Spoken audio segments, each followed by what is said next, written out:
Uma mãe publica um diário maldito, encontrado depois que seu filho desapareceu quando foi acampar com 2 amigos. Algo naquele lugar não deveria existir. Algo naquela caverna que não era feita de pedra. Oi, eu sou a Kemi e bem-vindos de volta em Guia de Jardim. Se você ainda não é inscrito, aproveita para já se inscrever e também deixa o like que o botão é bem pertinho. Hoje nós temos a primeira creepypasta do canal, que se chama A Caverna que Respira. O link para ela e os créditos do autor estão aqui embaixo na descrição e agora vamos começar. Eu não sei se alguém vai acreditar em mim. Eu não sei se alguém pode fazer alguma coisa. Mas se há qualquer chance, qualquer uma, de que esse diário salve uma vida, então eu preciso divulgá-lo. Meu nome é Elaine, mãe do José, ou do que sobrou dele. Há 3 meses ele foi acampar com 2 amigos numa serra do interior. Um lugar afastado, sem sinal, onde, segundo eles, mal existia no mapa. Dias depois, quando não voltaram, equipes de busca foram enviadas. Foi então que encontraram algo, ou melhor, alguém. Só havia um corpo, o corpo do meu filho, e um diário. O caderno estava junto a ele, seco, intacto, como se tivesse sido deixado ali de propósito. O Kaique e o outro garoto Rian continuam desaparecidos. Mas o que me assombra não é só a ausência. É o conteúdo desse maldito diário. Li cada página, relutei em acreditar. Mas tem algo naquele lugar. Algo que não deveria existir. Estou publicando isso porque preciso de respostas. E talvez, só talvez, você que está lendo isso agora ainda possa fugir. Ou ao menos se preparar. Porque a tal caverna que eles encontraram não era feita de pedra. Preparativos para o acampamento, 15 de março de 2025. Essa semana promete. Eu combinei com 2 amigos meus de sairmos para acampar. Algo que eu sempre tive curiosidade e interesse de fazer. Ter essa conexão com a natureza, o silêncio da noite e os sons dos animais parece ser incrível. Eu acompanhava muitos canais no YouTube que tratam sobre o tema, comentando sobre dicas e itens para levar a uma aventura. Então creio que não teremos problemas, mas por via das dúvidas alertei a minha mãe aonde nós íamos. Quando mostrei o local, ela abriu os olhos e me disse que poderia ser perigoso. O local que eu, ou melhor, nós, escolhemos foi um lugar bem isolado no interior. Ele é praticamente desconhecido no mapa, mas o meu interesse e o dos meus amigos em explorar o desconhecido era imenso. Com muita insistência ela concordou, mas pediu que o acampamento não durasse muito tempo. Disse a ela que seria apenas uma semana e que não faríamos nada de absurdo, apenas acampando esperando que algo interessante fosse acontecer, como algum fantasma surgir na floresta ou algo do tipo. Nós esperávamos encontrar algo que fosse legal de se contar numa roda de amigos ou família. Rumo ao acampamento, 16 de março de 2025. Partimos hoje. Quem vai nos levar é o Kaique. Ele é o único de nós que sabe dirigir e tem um carro.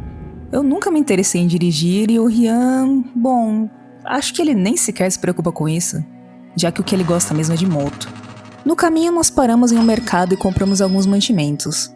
Eu já possuía alguns equipamentos próprios para um acampamento, como pederneiras, filtros, barracas, facas, etc. Mas passamos no mercado para comprar coisas mais simples, principalmente comida. Chegamos no local do acampamento no período da tarde, era por volta de 14 horas. Ao chegar, nós começamos a caminhar mais adentro da floresta em busca de um local bom para montar nosso acampamento. Achamos uma clareira bem plana e limpa, era um ótimo local. Então rapidamente começamos a montar as barracas. Mesmo que fosse relativamente cedo, eu sabia que dentro de uma floresta o dia anoitece mais cedo. A copa das árvores bloqueia a luz do sol com muita antecedência. Quando terminamos de montar, já estava escurecendo. Umas 17 horas mais ou menos, e por mais que o céu ainda mostrasse uma claridade, o chão da floresta estava encoberto em um breu total. Era assustador, mas fascinante. Com o pouco de luz que ainda restava, nós exploramos os arredores. Combinamos de não ir muito longe para não se perder do acampamento. Depois de uns 30 minutos, eu voltei à base do acampamento e logo em seguida o Rian. A única coisa interessante que eu achei foi um rio. Deve ser um bom local para pescar e tirar umas fotos. O Rian disse que encontrou um pico muito legal. Ele disse que quer ir lá amanhã para poder tirar umas fotos e postar na internet. O Kaique quase nos mata do coração. Ele demorou quase 1 hora para voltar ao acampamento. Já era noite, basicamente, e eu não faço ideia de como ele conseguiu encontrar o caminho de volta. Mas ele disse que tinha encontrado algo bem interessante E ele disse que subiu um pequeno morro e viu algumas formações de pedras. Ele disse que parecia ter uma caverna naquele local.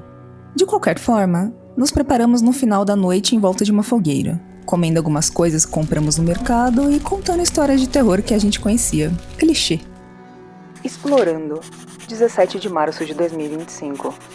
Acordamos cheios de energia. Nossa empolgação em acampar estava a milhão. Pegamos algumas coisas que estavam no acampamento e fomos explorar a região. Encontramos coisas bem legais, tiramos diversas fotos. É um momento muito importante para nós. Eu estava tendo muitos problemas pessoais ultimamente e precisava refrescar um pouco a cabeça.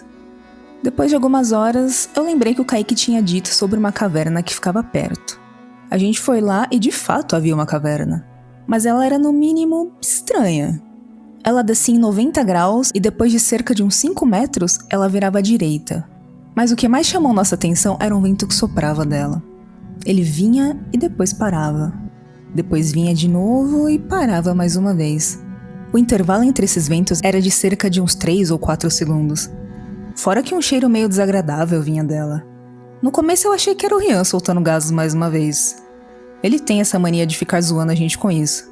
Mas ele afirmou que não era ele. Eu disse a eles que a gente até poderia explorar, mas que não podíamos ir muito fundo. O dispositivo de socorro que eu trouxe não funcionava dentro de cavernas e eu também não tinha nenhum equipamento apropriado para explorar uma. Nós então voltamos ao acampamento e terminamos nosso dia planejando o próximo dia. Algo deu errado. 18 de março de 2025. Alguma coisa deu errado e não sabemos o que fazer. Nosso dia começou com a gente pegando tudo o que fosse possível para levar para dentro da caverna. Ao chegar, nós descemos. O Kaique foi primeiro. Ele sempre gostou de assumir uma liderança. Eu fui logo em seguida e seguido de mim o Rian. Seguimos aquela curva que a caverna fazia e então nos deparamos com mais uma descida, dessa vez mais inclinada. O que me chamava a atenção é que a caverna era bem espaçosa. Eu achava que teriam cantos apertados e claustrofóbicos, mas o espaço era bem generoso. Era quase do tamanho de um corredor de hotel. Continuamos seguindo até chegarmos em um grande salão. Era belo. Tinha um pequeno buraco no teto da caverna que permitia que um pouco de luz solar entrasse dentro da caverna. E isso criava um cenário lindo. Tiramos algumas fotos e então o Rian achou uma passagem em uma das paredes dessa câmara. Nós seguimos por ela até chegar em outra descida. Dessa vez não dava para ver o fundo. Ela era da largura de uma caixa d'água.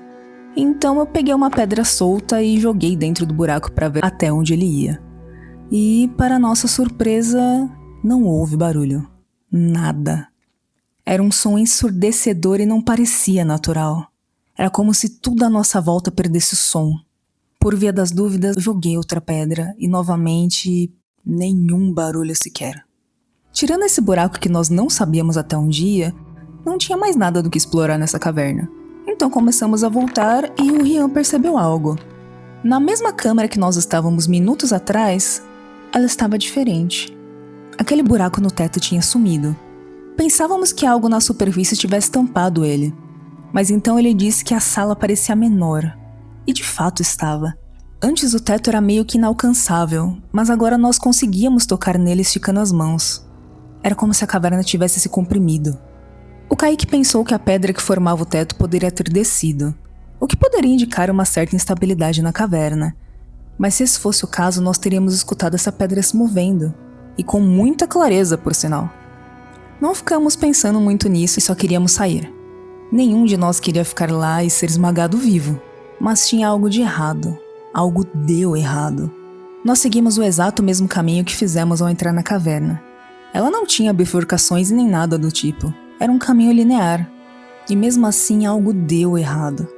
A saída tinha sumido. No local só tinha uma parede de pedra que era estranhamente lisa.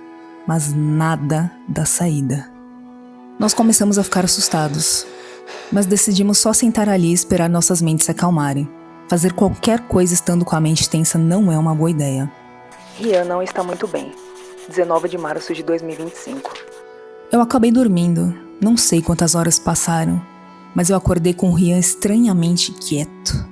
Ele disse ter ouvido uma voz ecoando na caverna. Era a voz da tia dele. Algo meio absurdo, já que a tia dele tinha falecido há 2 anos atrás. Eu ouvi a voz dela, disse Rian, revirando os olhos e encarando o chão. Quem? eu respondi. Minha tia, ela me chamava no fundo da caverna. Era estranhamente real. Eu tentei acalmar ele, dizendo que era só a mente dele brincando com ele. O Kaique disse que tentou achar outra saída, mas ele só piorou a situação. Para começar, a grande sala que a gente estava ontem ou algumas horas atrás tinha sumido também. Agora era só um corredor que levava para algum lugar. E ele também disse ter escutado um som bem misterioso. Naquele corredor ele ouviu o que parecia ser uma pulsação, quase como um coração batendo. Nós seguimos para esse corredor que ele tinha falado e de fato o barulho estava lá. Era tão sutil, mas tão presente. Era como se a gente estivesse escutando os nossos próprios corações batendo naquele lugar. Continuamos andando e as coisas só pioraram. Chegamos em uma bifurcação e tinham 2 caminhos. Um tinha o cheiro que era similar ao que sentimos na entrada. Era quase como um bafo bem podre. E o outro tinha os mesmos ventos, que também sentíamos na entrada. Eu contei que era melhor seguirmos a brisa. Se tem vento, tem alguma saída. Ou pelo menos, era o que eu achava. Continua no próximo vídeo.